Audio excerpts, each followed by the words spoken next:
Thank you. Thank you. Grab a seat. Grab a seat. Thank you. Thank you. Appreciate it. Hey, Dwayne. Hey, Dawn. Good to see you. All right. Grab a seat. Thank you, guys. Man. All righty. Well, I'm excited to talk to you about this. I've been doing a lot of thinking. You know, I typically teach people not as to so much as to what I've done right, but more so as to what I've done wrong, whether it be in my life, finances, relationships, business.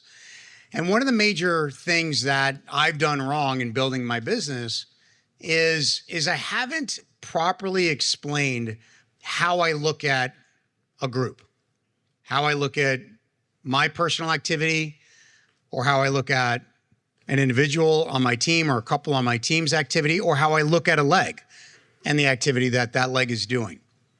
And I started kind of breaking it down, I don't know, probably 6 or so months ago, and trying to just make it very, very simple and streamlined. Because when you look at it, I mean, there was a great talk years ago by John Crow called Check the Pulse, Keep It Alive. And essentially what he talked about in that audio was you have to know the pulses of the organization, what's going right, what's going wrong, and you have to be the doctor and then prescribe whatever medication that organization needs. And I think a lot of people, what they do, it's interesting. This is Masters Week. Hopefully Rory could actually do it. If you don't follow golf, you have no idea who Rory McIlroy is. He actually stayed in Warren's house, which is pretty cool.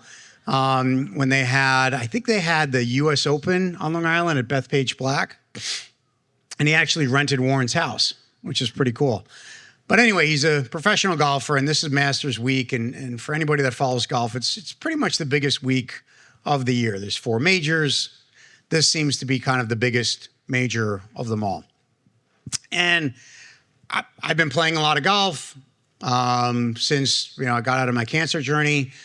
Had several months off recently, and kind of just getting back at it. And I'm going to kind of start this off with just a simple analogy as to what's happened with me in my personal life and my golf journey. Some of you will hate this golf analogy. Some of you will love it. All of you that hate it, I'm very sorry. It's the sport that I play right now. So you're going to have to deal with it. But it was funny. So when you don't play golf for a while, first of all, golf is a sport that you have to play continuously if you want to be good. The chipping, the putting, just your ball striking. Like if you're not playing literally several times a week, you're not practicing several times a week, you start to lose it. Pros typically say, if I take one day off, it takes me 2 days to get back to where I was. That's why pros practice every single day. And so I hadn't played for a while. So of course, when I start hitting balls, I'm not hitting them as crisply.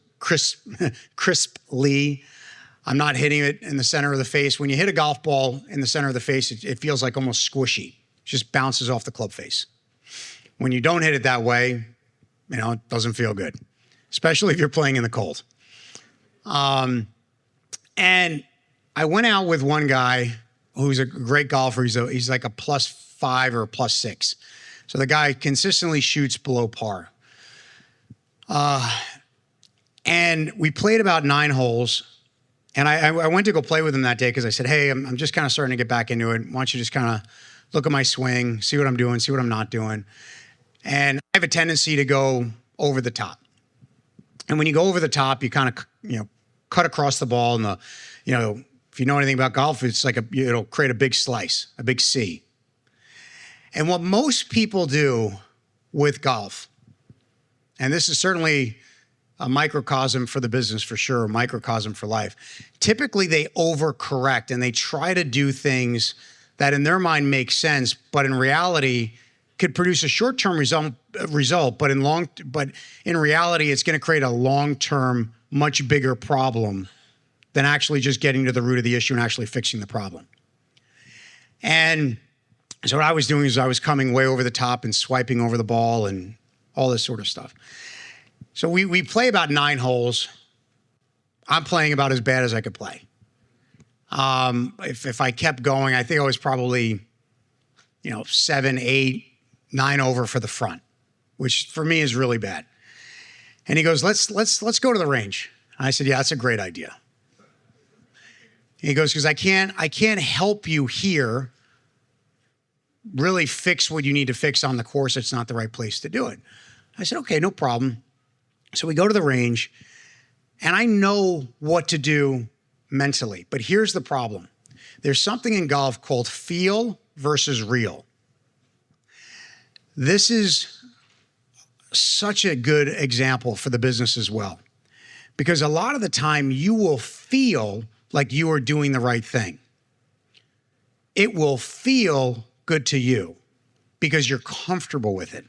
But it doesn't mean that it's actually the right thing. And when video really tells the true story. Now, when you're doing meetings, what really tells the true story? An audio recording, right? How many of you in here, how many leaders have listened to themselves do a meeting and you go, oh my gosh, that was awful?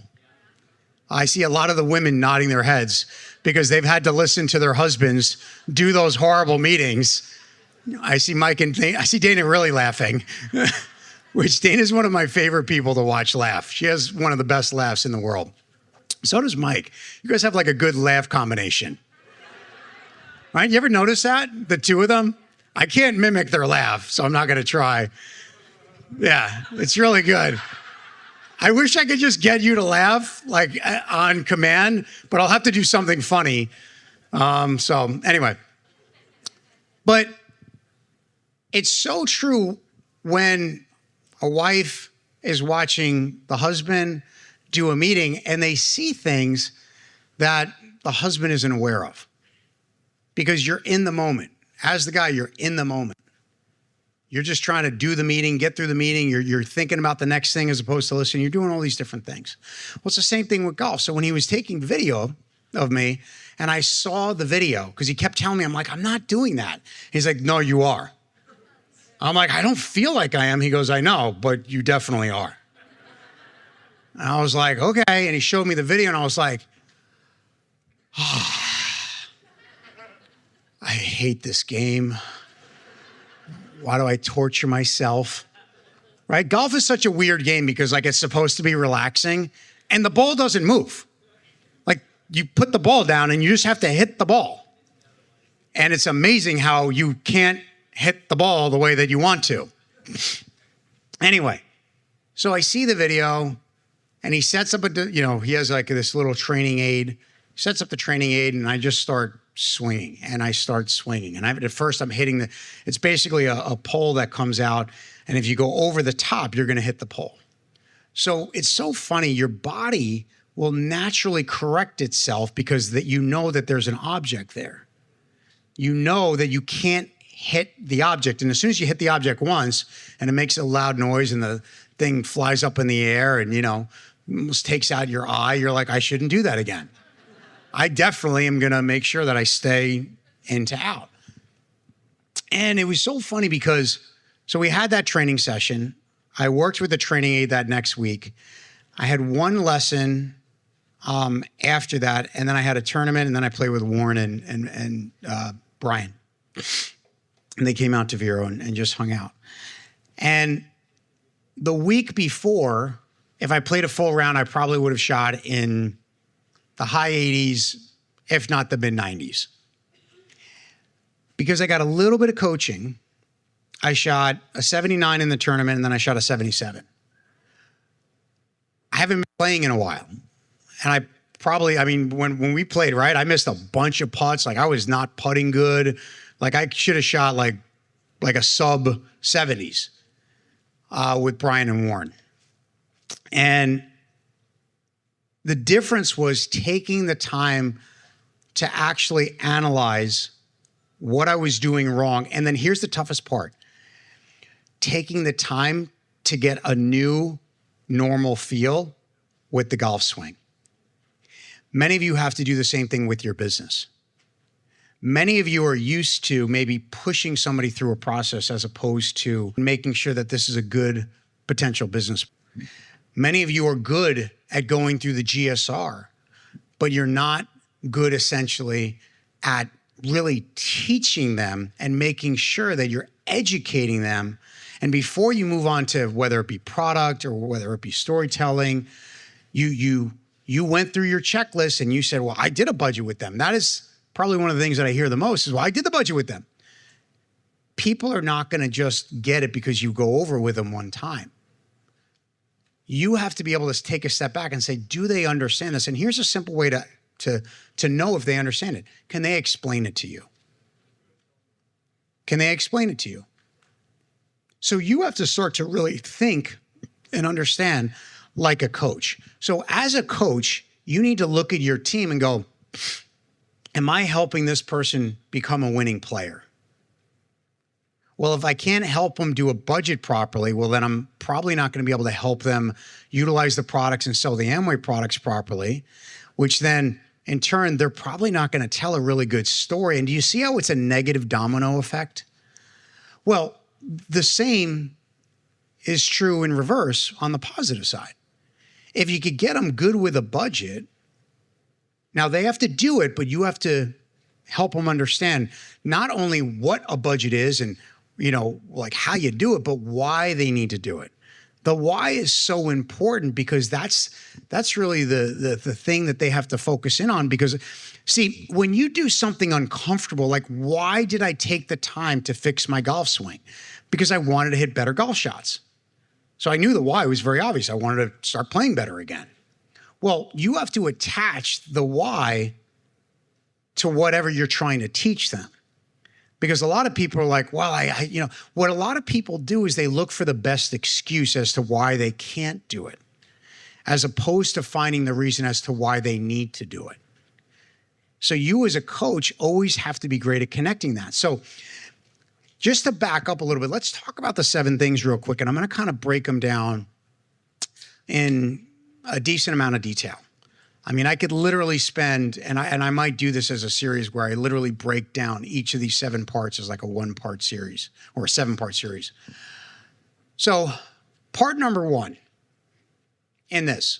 Now, you don't have to worry about this, but this is something that myself, Dad and Mom, Dennis and Danielle, years ago, we looked at and we said, do we have a good process to bring people into this business? Now, our old process was we showed the plan, we did a follow-up, we built the list, and then we started contacting and inviting.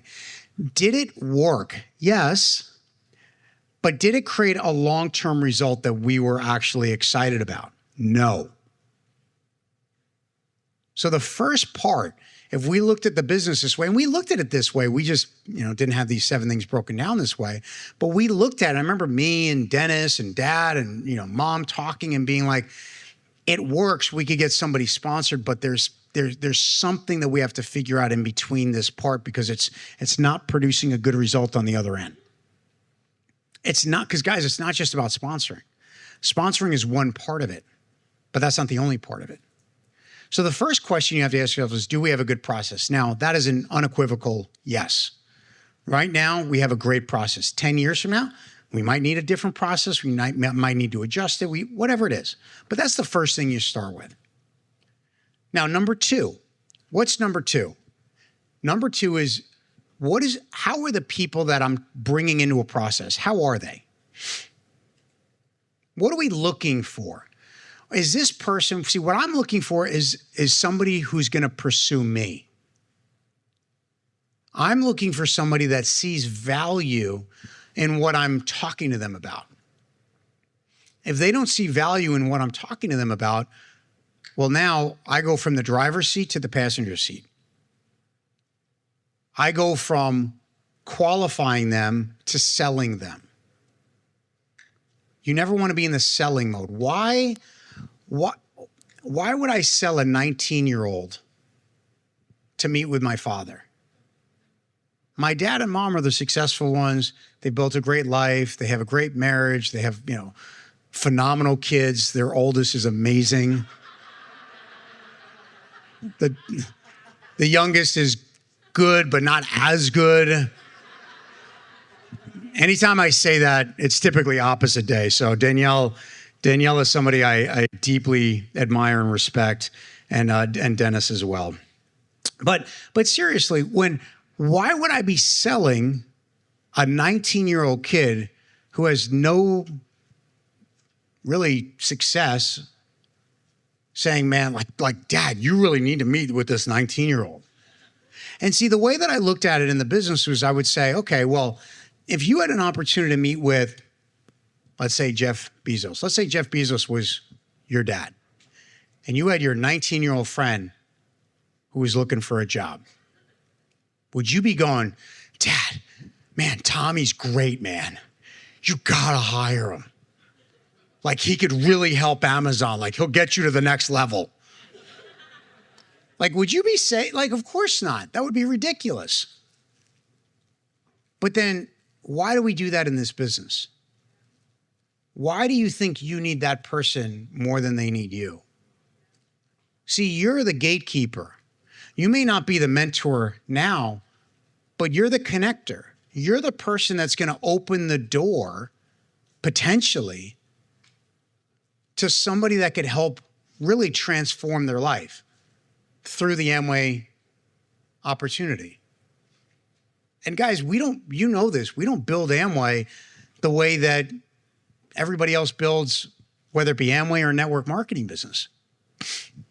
There's hundreds and thousands of ways that people could build a network marketing business. Because what is a network marketing business? Well, they're, like I talk about in my plan all the time, they're a product manufacturer, and then they have a compensation plan attached to that, which allow us to build a business, which is amazing. I love the Amway opportunity. I love the people up at Amway. I love everything about it. It's never perfect, but man, it gave me an opportunity. It gave my parents and now it's a very transactional relationship. See the difference? All right. So how are they coming to the table? Do you really know what you're looking for? Are they hungry, humble, smart, and appreciative? And we could go on about that for a long time. Now, I'm not going to have enough time to cover it all, but make sure, I guess the one point that I want you to with point number 2 is make sure that they're pursuing you. There's lots of ways to do it. I'm not going to go into all the different ways to do that, but make sure you're talking to your upline and you're getting around leaders that are in the mode of contacting at a high level. The Matt and Vanessas, the Frank and Katz. There's lots of other people on Dennis and Danielle's team. Make sure you're getting around those people and seeing how their verbiage is. Now, here's a big part to this as well that I will cover this one part. You may have the right verbiage, but if you don't have the right confidence or belief, if they don't sense that you actually believe in the thing you're saying, they're not going to be attracted to you. And many of you say the right things, but you actually don't believe what you're saying. Because you've gotten 3 or 4 or 5 no's and you're going, oh man. And your confidence goes down and you go, I don't know if this is going to work. But then you're trying to show somebody the thing that you want it to work, but you don't know if it's going to work, but you hope it works. And that never works. If you took a baseball player, you took a hockey player, you took a golfer, if Jordan is up at bat and he's going, I don't think I could hit this, and he's swinging with a lack of confidence, he's kind of pulling his swings, he's not swinging through, there's no shot that he's going to hit the ball. And if he does, if he just happens to make contact, it's not going to be very good contact. It's the same thing in this business. Every once in a while, you may stumble and get an IBO, but then you're almost like shocked. You're like, oh my God, you want to get in? And then they sense that. See, when I sit down with somebody, I expect them, and if they don't pursue that, I'm kind of just like, okay, that's weird. Because, you really don't have anything in life where I go, that's what I want.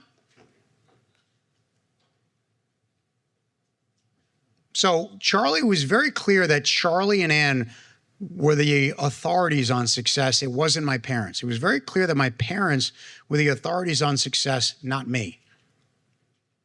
Now, some of you are going, well, I'm only 1,000. Yeah, but you're the person who's being coached and mentored by the successful people in the business. So you should carry that confidence. Does that make sense? All right, so that's number 2. Number 3, then you have to take that good person through a good process. If you do not take them through a good process, it doesn't matter if you have the greatest contact in the world. What are some of the parts that you want to make sure that you really hit when you take somebody through a process? You need to identify and call out yellow and red flags. Don't do it through text message. Get on the phone, maybe do a voice note, but you really want to get on the phone and have a conversation. Text messages come across totally different than actual phone calls and voice notes. There's been so many processes that I've done over the years where I've called stuff out. They didn't finish the book. They didn't really do a good job at reading the book. It wasn't a good follow-up, and they really weren't understanding what I was explaining. And I back up, I slow down, I give them a task to go do, read something else, do something else, come to another meeting. If it's the right person, there's always a lot more appreciation on the back end. If it's the wrong person, you know what happens? They don't go through with it, and I've saved time. I've just now saved time. Because what were they trying to do? They were trying to shortcut the shortcut. That's not the person you want in business. This business is actually relatively easy when you find the right people. But you could find the right guy or girl or couple, but if you take them through a bad process, you're essentially modeling and teaching them the wrong thing. When I first got to Vero and I started taking golf lessons, the guy that was giving me lessons, his depth of knowledge was not that extensive. So he got me to a place very, very quickly. And then I just plateaued for about 6 to 8 months. And it was like this vicious cycle. I'd have a lesson, I'd get worse. Then I'd kind of figure some stuff out. And then I'd have a lesson, I'd get worse. And it was just like this vicious cycle. And then the guy who coaches me now, I think he was the #1 amateur. He's got more amateur titles than Tiger Woods, which is like pretty remarkable. And he's, one of the best trainers in Florida. Guy's phenomenal. His understanding of the game is light years ahead of pretty much any other person. So when I started working with him, within a month, he had me basically light years ahead of where the other guy could have ever taken me. So you have to understand, as you're taking people through a process, you need to be, my point to that is if you're taking the right person, but you are teaching and coaching them the wrong way, you're going to screw up somebody who could potentially be great. Guys, you do realize Ryan was on another team, right? Many years ago. A lot of people go, well, you can't stop a winner from winning and a quitter from quitting. I agree with that to a degree. Why? The winner, he'll either figure out a way to win with you, but he'll never probably reach his full potential because your coaching ability is pretty low, or he'll quit and go find somebody to really win with.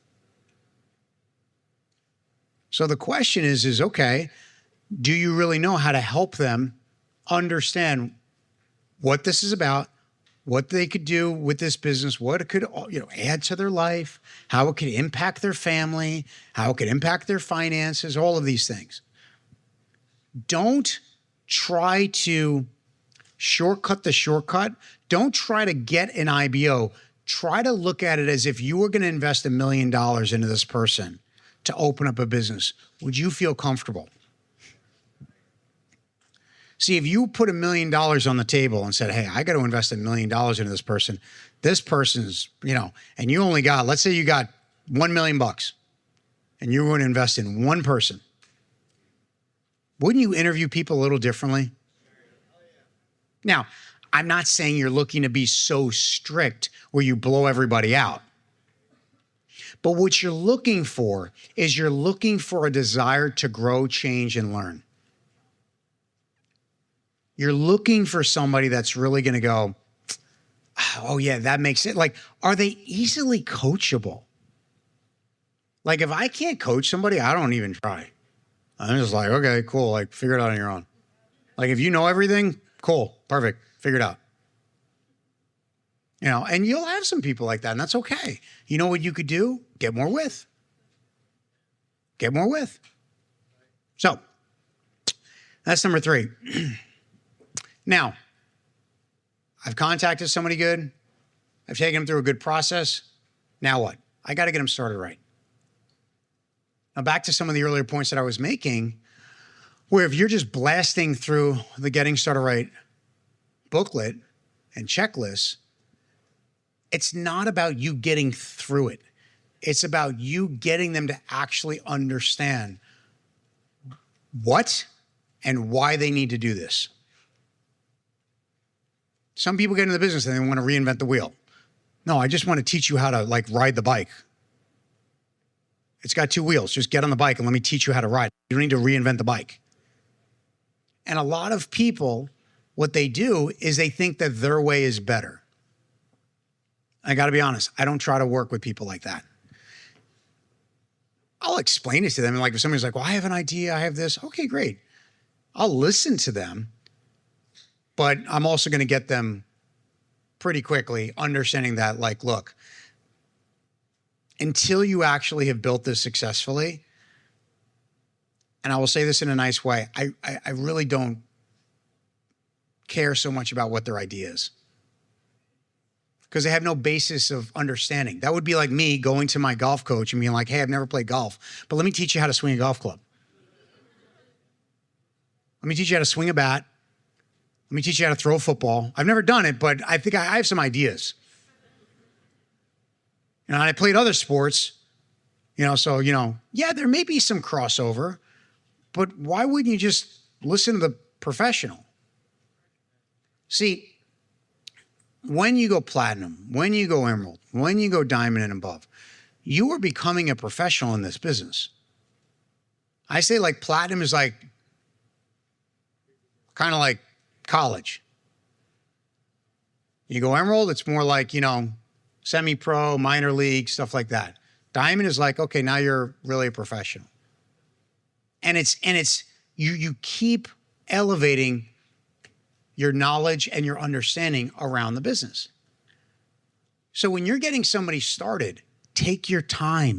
So the Getting Started Right process, getting them to use the products. Touch, feel, use the products. What products should they sell? There's so many products online. Well, it's easy to sell the products that you like. You don't have to sell everything. You only need to sell a couple of things. You can sell one product. There's people in here that sell 100 toothpaste a month. I've never sold a toothpaste in my life in the business. I haven't.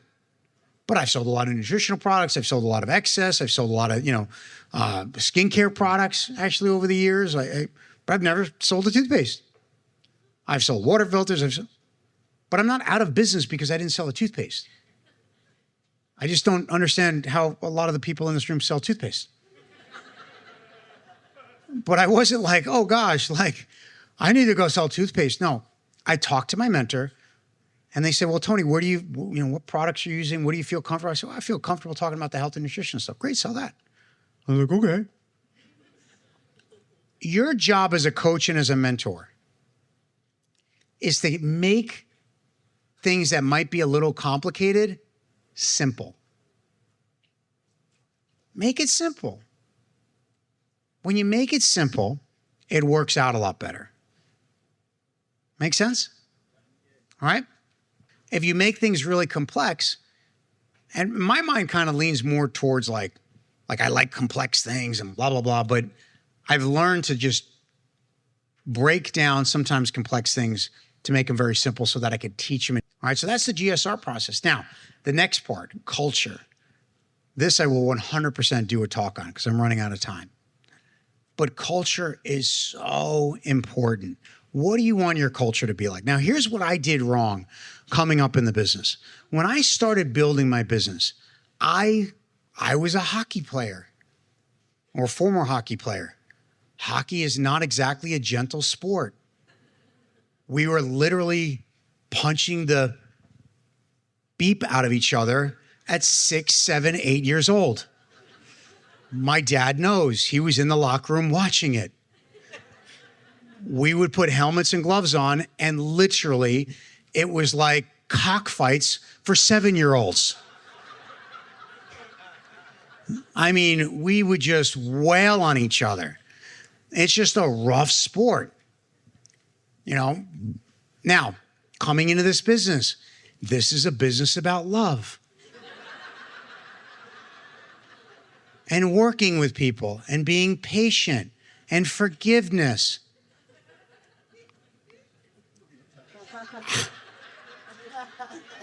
Like, I have to love you? I don't know how to do that. Thank God for Jesus. And I continually need more Jesus in my life. So coming into the business, I was a jerk. I was. Because I was just like, you need to do this. We're going to win. We're going to fight. Like other teams, I was like, I'm going to kill you. Ah. And a lot of my athlete type guys, like a Brian Bowler, was like, yeah. He's like, this is great. Like, we're going to conquer these other teams and like eviscerate our enemies. Like, this is going to be awesome. Now, here's the thing. I'd rather have a team with a high level of intensity because we could kind of buff that out a little bit. Could kind of get people to relax a little bit. What you can't do is get a team to be excited that's not excited. What you can't do is increase the intensity with people that are basically dead. Like we used to talk about, like, you know, you can't revive the dead. It's easier to give birth than to revive the dead. So with your culture, you could, what I've learned at this stage in my life is you could still be very intense, but you could still have respect and love and encouragement. And that's just so much better. It's just a better way to live. Like I lived in fight or flight for the longest period of time in my life where everything was just, and you know, like, it's sad that you have to go through difficult situations to recognize the things that were gaps in your life. At least that's how it's been with me. Hopefully, you guys don't have to go through a lot of difficult situations. And this is one of the reasons why I always teach from the things that I've done wrong, not so much the things that I've done right. The best way to lead a team is first write down how you want your culture to look like. I look at it and I go, well, what do I want my culture to look like? Well, I want people to be back to back. I want people to work really, really hard. I want people to have their priorities in alignment. Their God, their family, their business, their health, you know, and health and business. I mean, that's my vertical alignment. It's my God, it's my family, it's my health and business are kind of like number 3 and 4. And that's it. But I also don't put my family above my responsibilities that I have with the business. And I also don't use my God as an excuse for why I can't do what I need to do to help people and serve people.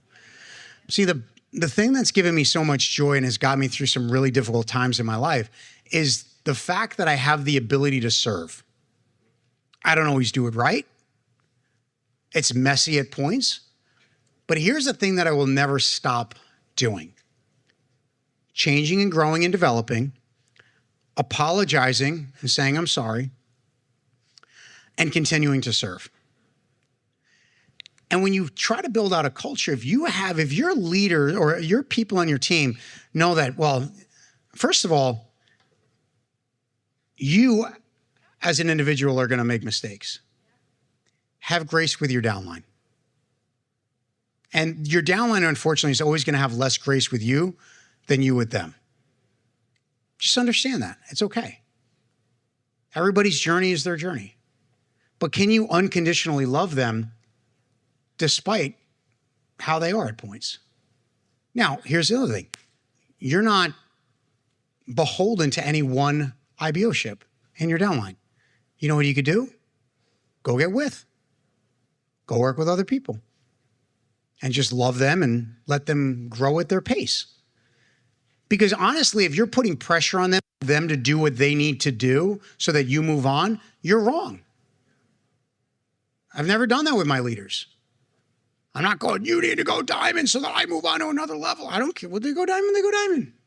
They go platinum, they go platinum. They go emerald, they go emerald. I just want to love them and be their friend. Now, it's tough in a culture because you have the business relationship and then you have the friendship. And it really needs to be a business coach, mentor, mentee relationship first. And then the friendship, you have to learn to navigate that. And honestly, I didn't navigate that good myself in the beginning either. So understand when it comes to a culture, all right, all of this stuff, and here's the thing, you're going to make mistakes along the way, and it's okay.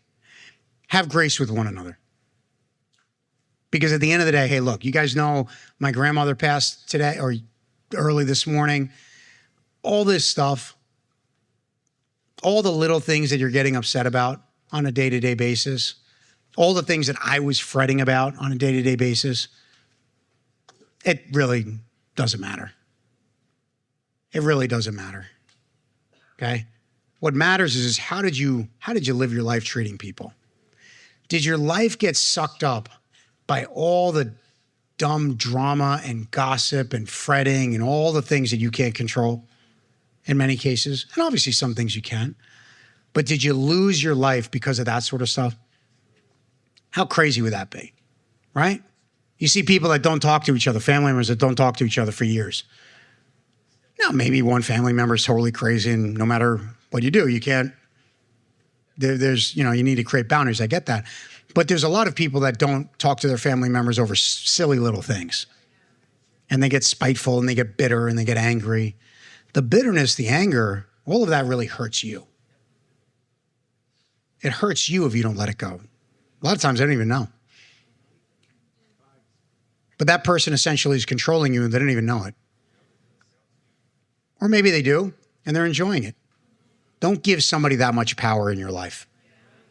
Okay? That was culture.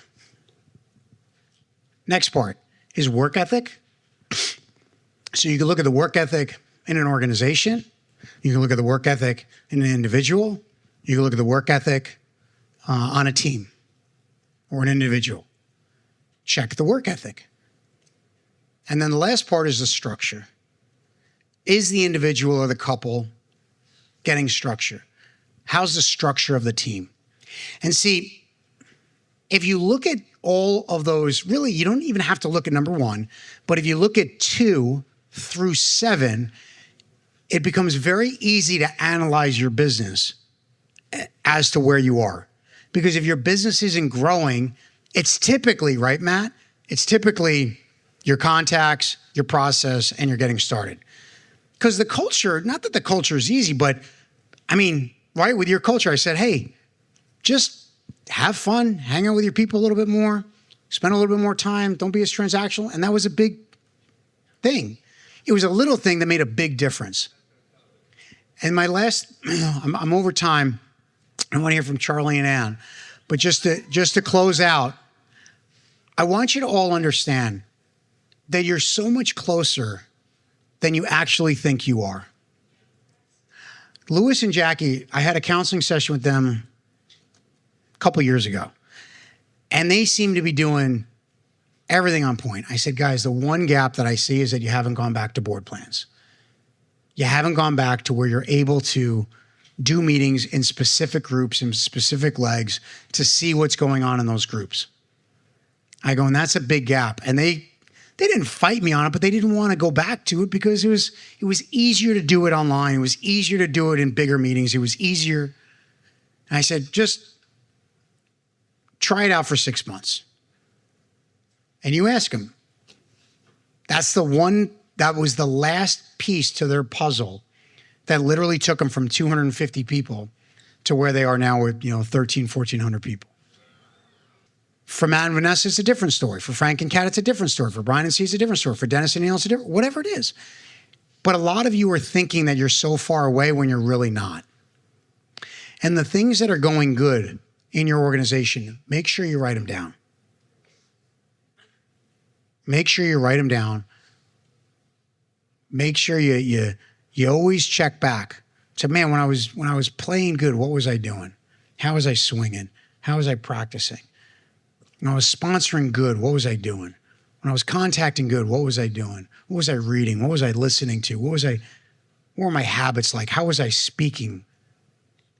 Get back to the basics. If you master the basics, I believe you'll have tremendous success. So we love you guys. We'll talk to you soon. I cannot wait to hear from Charlie and Ann.